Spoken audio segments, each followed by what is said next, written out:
डायर वुल्फ परत आलेत गेम ऑफ थ्रोन्स मधले।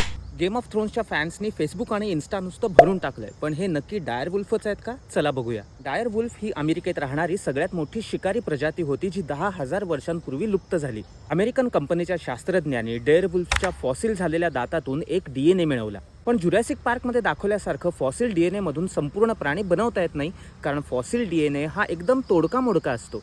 ग्रे वुल्फ हा डायर वुल्फचा जिवंत असणारा जेनेटिकली क्लोज रिलेटिव्ह आहे। शास्त्रज्ञांनी काय केलं, ग्रे वुल्फ आणि डायर वुल्फ यांच्या गुणसूत्रांचा अभ्यास केला आणि त्यांचा फरक समजून घेतला। 20 ठिकाणी 14 जीन्समध्ये वेगळे बदल केले। मॉडिफाय केलेल्या ग्रे वुल्फच्या या DNA पासून एक अर्भक बनवला आणि इथे सरोगेट मदर म्हणून मादी कुत्र्याला निवडलं गेलं। आता हे बदल कोणते होते तर डायर वुल्फ सारखा मोठा आकार, कवटीचा मोठा आकार आणि अंगावरची भरपूर फर। 3 सरोगेट मदरनी 3 ग्रे वुल्फना जन्म दिला, जे दिसायला डायर वुल्फ सारखे। शास्त्रज्ञांनी हा सुद्धा खुलासा केला की आम्ही डायर वुल्फ नाही बनवला, आम्ही एक मॉडिफाईड ग्रे वुल्फ बनवला। गेम ऑफ थ्रोन्सच्या फॅन असणाऱ्या तुमच्या मित्रांना हा व्हिडिओ नक्की शेअर करा आणि अशाच इंटरेस्टिंग माहितीसाठी फॉलो करत राहा साई भाईला।